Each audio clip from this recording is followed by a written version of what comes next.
your host, as always.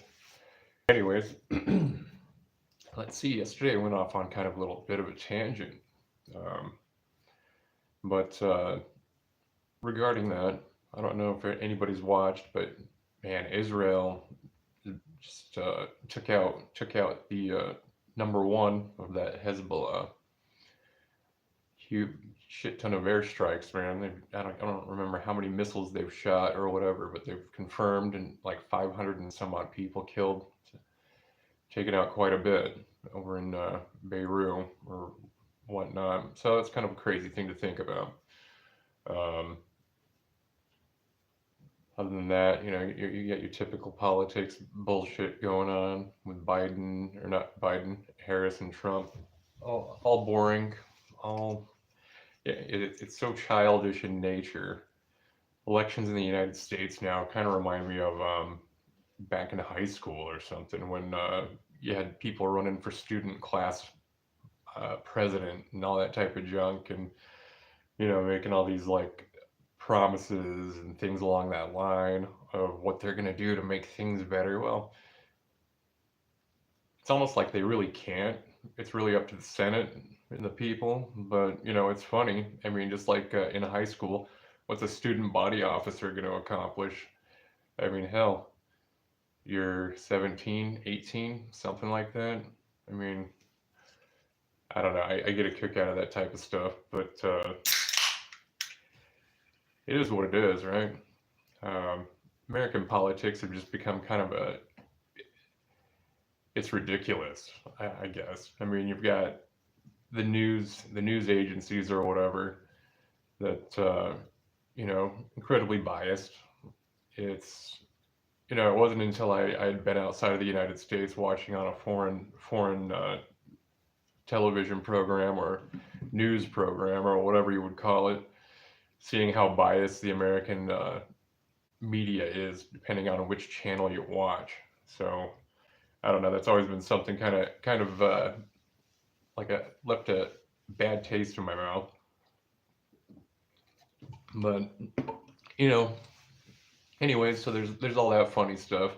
Quite frankly, I don't know why nobody's talking about P Diddler and the whole him trying to get. I mean, like all of his buddies and Epstein style black books and photography and all these videos. I mean, I'm curious how many people like listening to this show have you scrolled through like your news feed on any of your social media, whether it be YouTube or Facebook or Instagram, whatever, Twitter or X, whatever it's called now. Scrolling down, and so many people put like some crap about like, oh, Jay Z is in complete trouble now, or J Lo was contempt with Diddy diddling people, or something along these lines. Or what's the most recent one? And I don't. It's complete horseshit. Um, oh, the bottles of baby oil that were confiscated, those were all tainted and laced with drugs. And you click on it, and there's not a single thing that has anything to do with any of that. You want to talk about clickbait? That's something that pisses me off. I'll tell you what. People worry about road rage, like people driving and getting pissed off and doing crazy shit. Dude, look at clickbait, man. I mean, how mad does that shit make you? The first time I ever fell for clickbaiting, it was what was it? Tommy, something to do with Tommy Chong, and then like it was like, ooh, Tommy Chong, he's going to go to prison, blah blah blah, for some crap, and I click on it, and then I'm like reading, and then you know how they have the click next to keep going. So then you click next, then there's more ads, then you click next, there's more ads, and it's like a paragraph of this article at a time, supposedly. And then you get to the end of the article on this clickbait crap, and you're like, I spent 15 minutes trying to get through this damn thing to finish this article just to see what happens, and that was it. I mean, it's any. I mean, clickbait, man. Clickbait's going to cause more problems than road rage. Uh, it's with people nowadays because nobody. I mean, everybody's always on their damn phones and personal devices and all this type of stuff. But I don't know. I'm trying to think like clickbait. Whoever comes up with these ideas on clickbait, you would think they'd get hit for slander or they'd get hit for like I don't know. There's a few content creators on here who constantly like say things along the line of, "Oh, after tonight's show, I'm not doing another one of these." And for a lot of you that don't know, there's a sub community on here called MobTube or the mob genre that I was participating in for quite some time. I still do on occasion, and there's some interesting characters in there. But basically, what it is there's factions and groups of people that talk mad shit on each other. Some of them go real world, some of them don't. There's been assaults, there's been all sorts of crazy stuff. That's kind of why I've distanced myself from it for the most part. But you have some characters on there who flat out will say that they have all sorts of like damning information on one of the other people that's on there or whatever, and then they'll just say that for the longest of time. And they don't shut up, but they keep using the same piece. And then they'll like type on their community page, "I'm leaving. I'm not gonna be part of this genre anymore," and they'll go off, and then like 1 day later, they'll be talking mad shit and doing it all over again. It's entertaining. It's funny to laugh about. Um, but that tends to be the case. It's like you got people on this genre, man, that are like they think they're in organized crime. I guess I don't know. They watch too much Goodfellas. I mean, there's this one dude. I'm not gonna say who his name is because I don't want to waste any of your guys' time. But he oh man, he would play Goodfellas clips and stuff like that, but try to tell everybody he was some sort of gangster thug. And it's like, all right, dude, you watched too many movies, man. I mean, if you can recite Goodfellas like that, you should probably, I don't know, go get a prostitute or something. It's time to make a change in life, man. But that's the type of individuals on that firearm community. You've got a lot of people that are very, very, very technical that will monitor and watch everything you do. They're going to criticize everything you do. And you can't have thin skin in this community. You screw up, somebody's going to call you out. Yeah, you put up credentials, somebody's going to call you out, so you better be prepared. But at the same time, though, you have the community that's very technical, very, very strict, and they will call bullshit on who knows what. You've got people in it, and I call them interlopers, and the reason why is you can tell they don't really necessarily know what the hell they're talking about, but they still continue to do it anyways, and they have a huge support following because they have it from other channels, or maybe they were doing a different genre with their YouTube channel prior. A lot of them, in this case, it's video gamers, for instance. My favorite person to talk shit on, because it's just funny and hilarious to me, is Johnny Q. That dude, he had a huge following doing spin art. If you want to know what I'm talking about, go to his page, his channel, go to his shorts, click oldest, and he was a fat dude painting pictures with a drill in his tent, and he was pretty successful at this stuff. I don't know. He decided at some point that he was going to be a cop, which he sucked at, and everybody on the Columbia, Missouri Police Law Enforcement Agency did not like him. They all thought he was a putz. A couple months ago, he, then he starts doing his little dressing up like a cop, wearing a flak jacket, all sorts of stuff that said police on it, using a cop in the title of everything to earn you guys' trust. Because, cops, if he's a cop and he's talking about gun stuff, he knows what he's talking about, right? No, that's playing the strings, man. That's full of shit and lying. That's like, in that case, in that sense, that's like somebody saying they're a Navy SEAL and they're trying to teach you how to do underwater scuba or something like that. I don't know. And they're really not a Navy SEAL and they don't know what they're talking about, but people believe that stolen valor shit. And so then what happens? You know, you got this guy giving out bad info. Um, you know, and the sad thing about it though is like you can comment, you know, and I've commented and I'll call it out, dude. I don't care. It's my job. If I see it, you know, anything to do with firearm safety, I'm gonna call the dude out. But like, I mean, him and his little buddy, Civilian Tactical, except that kid's actually smart and keeps his mouth shut and doesn't try to act like he's a hard ass. He's just fucking creepy and he's a complete soy boy. But you know, I mean, when it comes down to it, you've got that. So then you have, oh well, he was a cop. Now he was a cop. Now that's the best part. He couldn't cut it.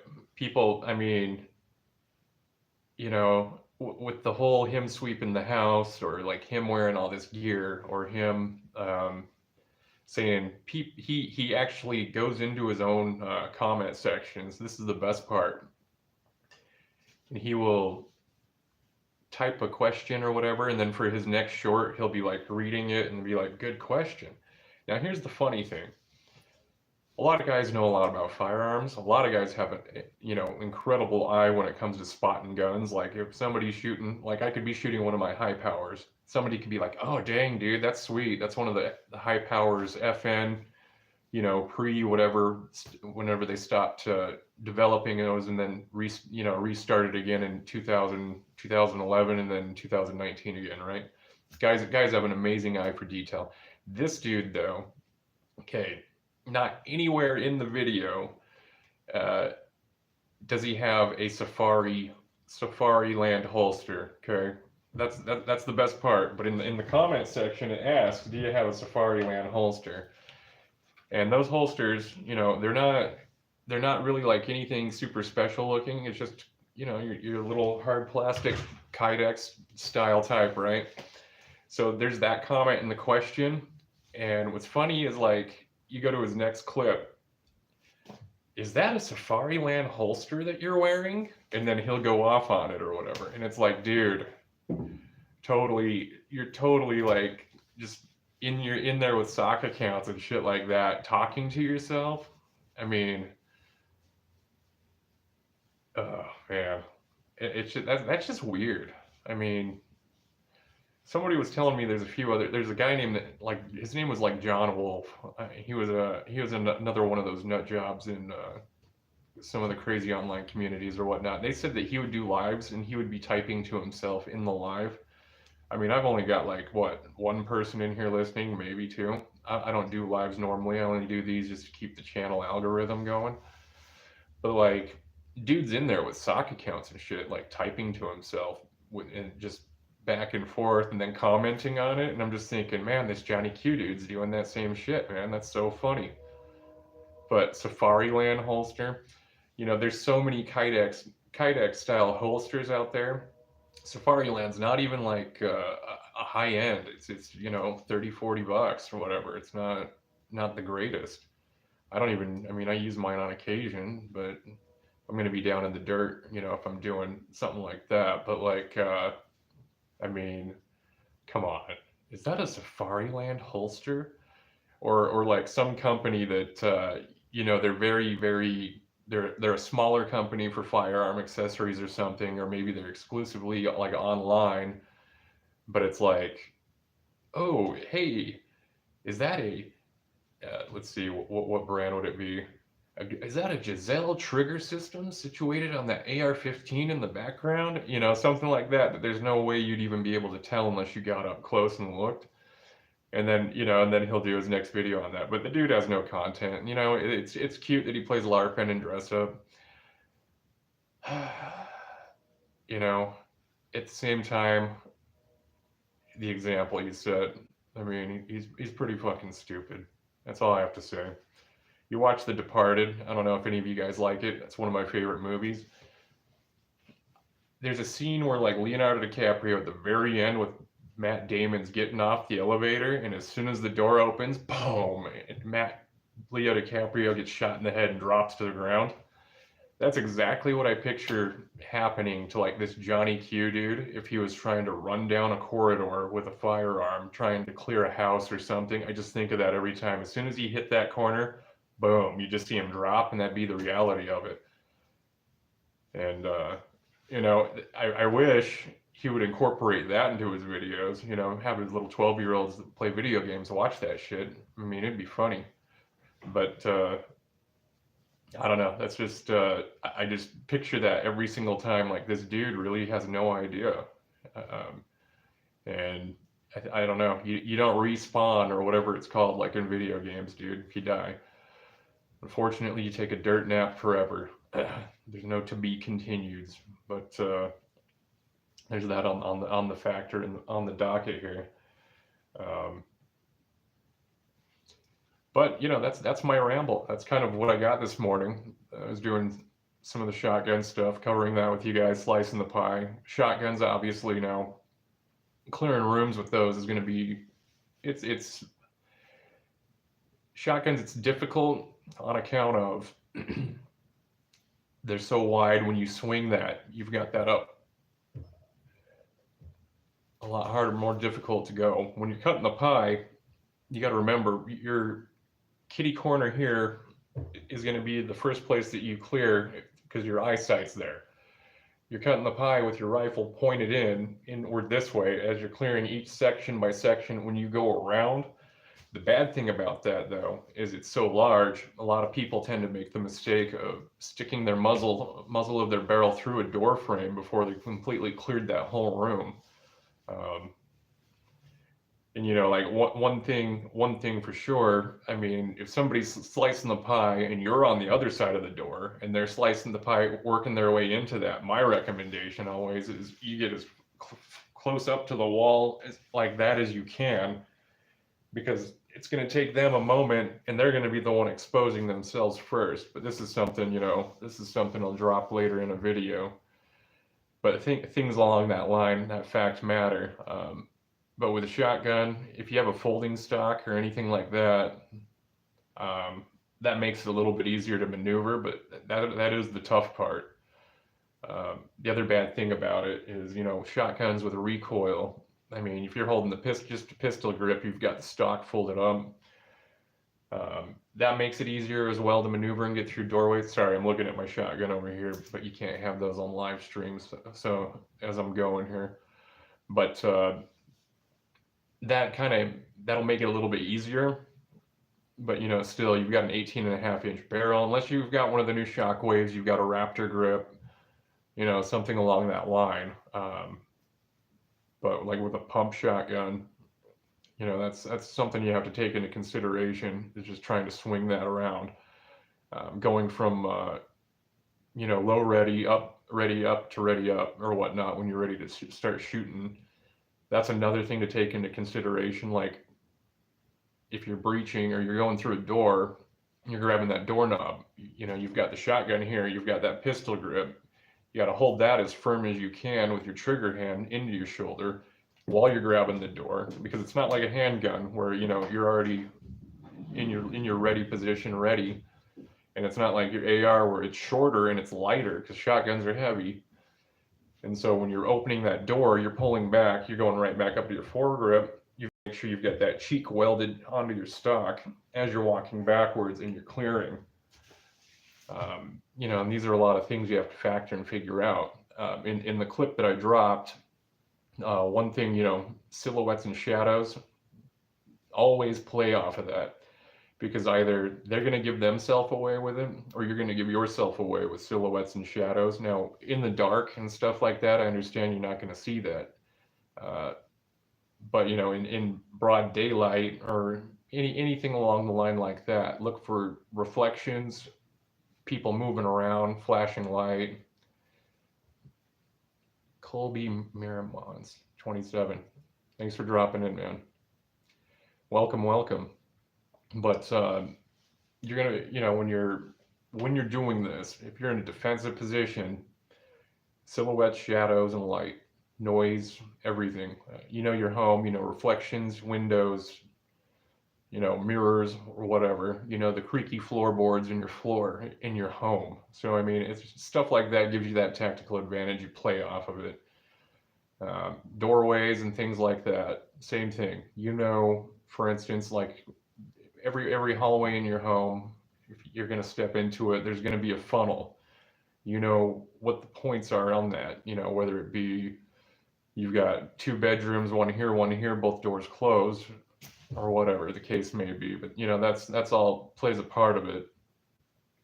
That's just a lot of things to consider. A lot of people don't think about. But of course, if you don't have to engage and you're at a choke point and you can just keep somebody held down until you have to, that's the best route to go.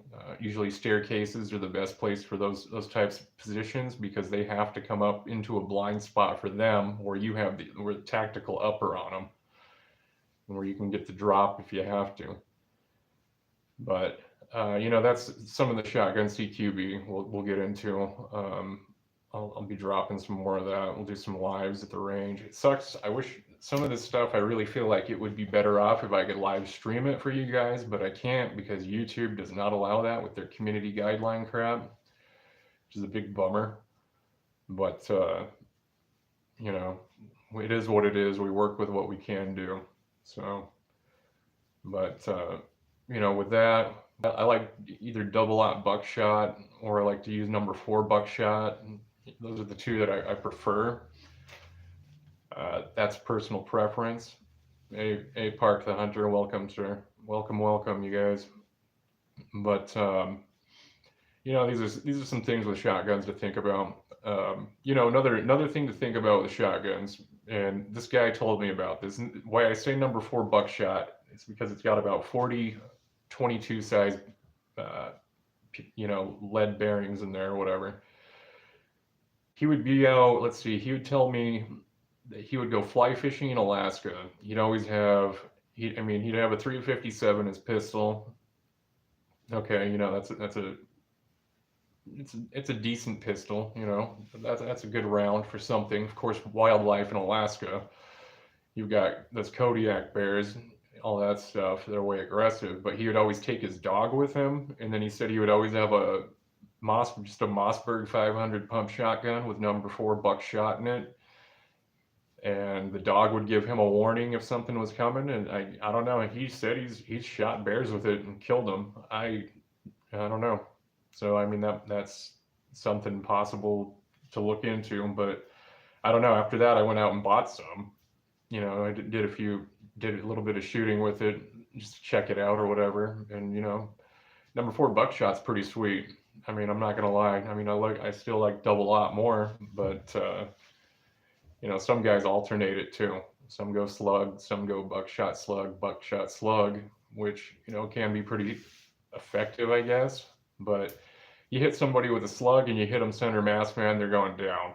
That's the exit wound alone is going to blow their entire spine out. That's depending on which ones you have, but some other stuff there for you guys. Other than that, once shotgun home defense is done, what type of topics do you guys want? Feel free to drop those in the comment sections. We've gone over pistol.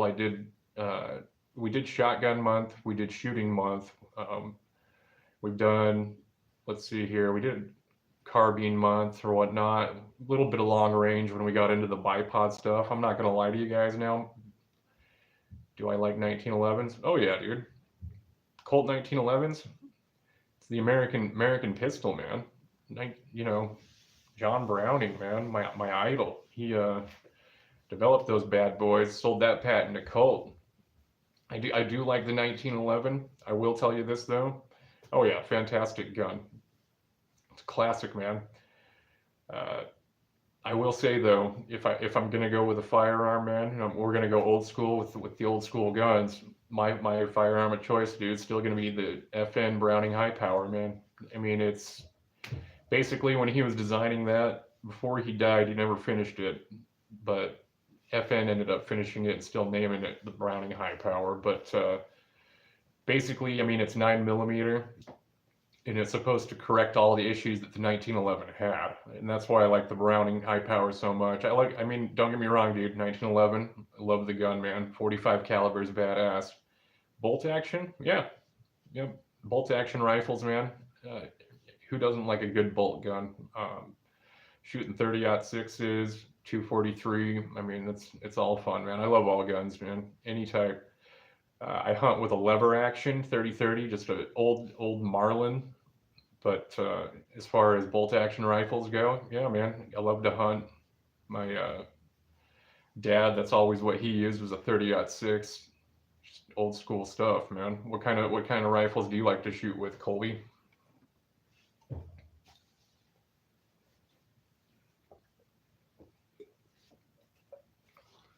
Or do you hunt at all?